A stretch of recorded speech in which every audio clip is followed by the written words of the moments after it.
When it comes to a kid's mind, small stature, shifting world, and curiosity are all the attributes in a kid's world as they grow up. And these are some of the main connecting factors in both 2015's The Little Prince and Walt Disney's Alice in Wonderland, made in 1951.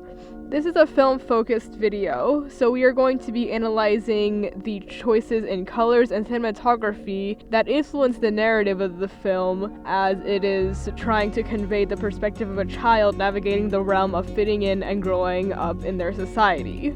So, roll the tape. Now, Nonsense. once more, from the beginning. That's it, Dinah.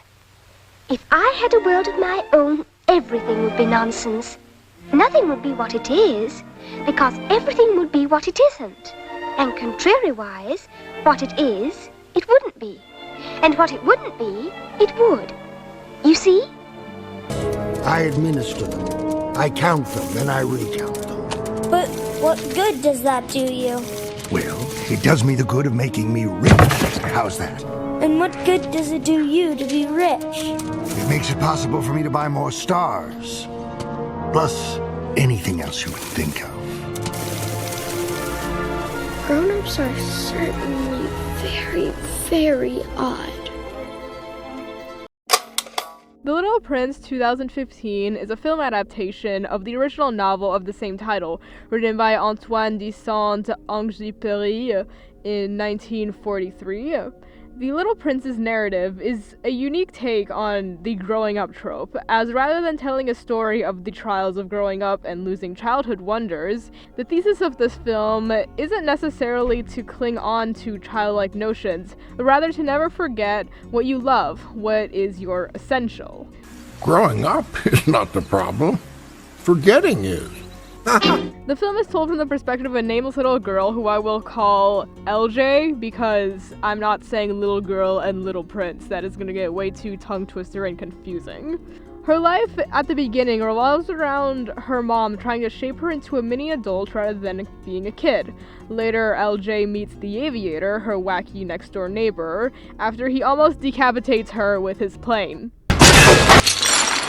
Her arc revolves more around opening up her mind to the horizons beyond numeric facts. What brings her comfort and laughter? Pivoting to Alice's plot, it was originally a story from 1865 by Lewis Carroll, a man who loved riddles and mathematics because to him, logic made no sense if it had no common sense.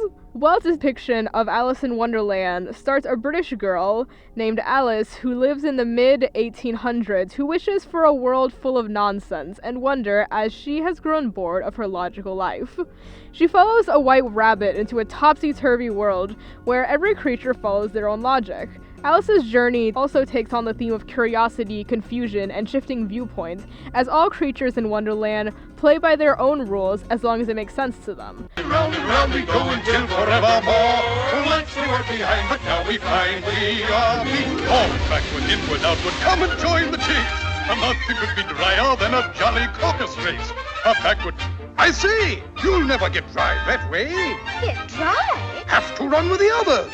First rule of a caucus race, you know. But how can I?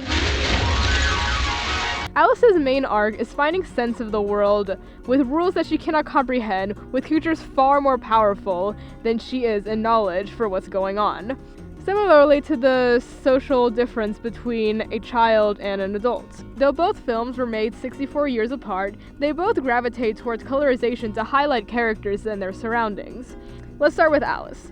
When we first meet Alice, her surroundings are naturalistic, emulating a cool tone with muted colors.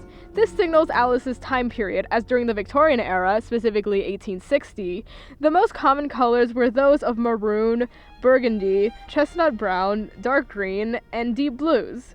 It is also worth noting that bright blues were also an option, which is the color we see Alice wearing. Additionally, Alice's white top signalizes to the audience that she is an innocent character, as white is typically stood for purity. Due to England and Walt Disney being English-speaking countries, history states that colors popular in the 1950s were those of muted pastels washed with hints of bold accents, which could stand to explain why Wonderland has such bright colors. It adds to the illusion of being in an uncommon realm. It's actually interesting that the first time we see a bright color is on the White Rabbit, which is then followed by the entirety of Wonderland, taking on a more saturated crimson tone hue. In comparison, The Little Prince takes on a similar approach to the color theory, but more so in its characters. Those who are blocked in the numeric lifestyle of a stereotypical adult are dressed in muted, cool colors. Plus, everyone walks like a Lego, owns a modernized brick house, and always is in the center of the frame, giving them a geometric presence to their character. Contrastingly, characters like the Aviator and the Little Prince are dressed in cheese gold, chocolate browns, green grass greens, and they all fall under warm tones. The warm tones are likely a homage to the Little Prince's love of sunsets.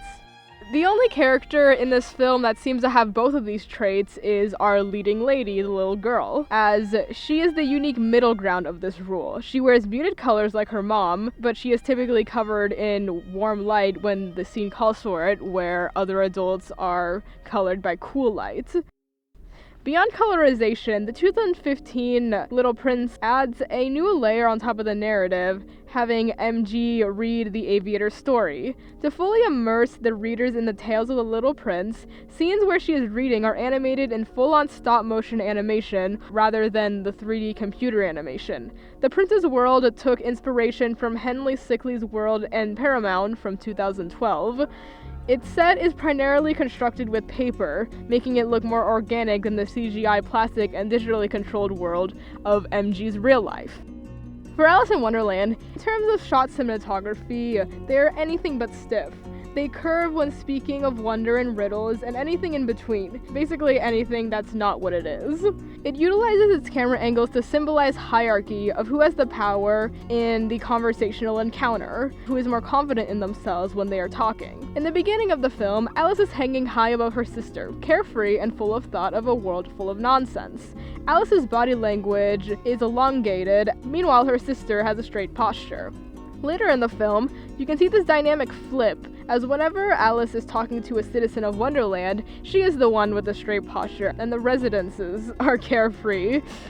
When Alice meets the Caterpillar, the Queen, the Cheshire Cat, the Gardening Club, they're all towering over her, making Alice look like a child with no power, and only questions in each scene. Analyzing the Little Prince's decision of camerization, MG experiences her world in mapped box lenses when the story begins, with geometric, symmetrical, centered, and flat angles. However, when she encounters the Aviator, the camera angles rise and feel more breathable. Essentially, there is more variety to be found.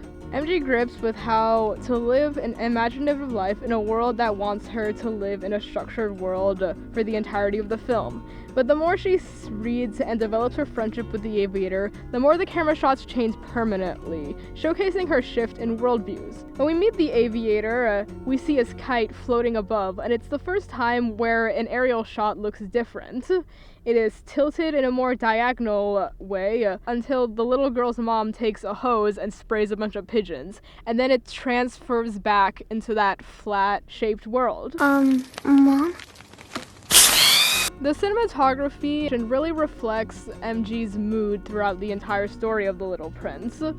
When she's following her mom's example, she's centered and walks like a Lego. When she embraces more of the status of being a child, her camera shots grow more unique. These changes in visuals create an intimacy between the setting and the audience.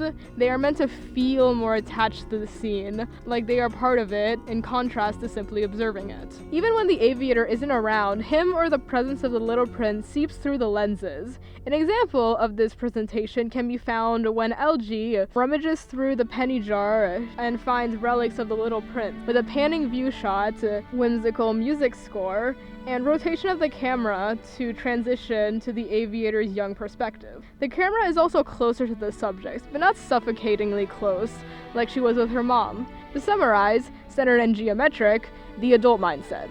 Off-center and angular, the imaginative. Both films display imaginative perspective by telling an illogical story with grounded emotions. Alice in Wonderland and The Little Prince excels in understanding children. Children are curious in a world bigger than themselves, and these two films effectively incorporate those emotions in scenery, costuming, and camera composition. Both utilize camera angles to make the audience feel like they're in the head of a child. Yet while The Little Prince's shots explain MG's perspective and world, Alice in Wonderland uses cinematography to showcase the levels and power a character holds in the scene. It shows that kids, no matter how logical, can't help but question.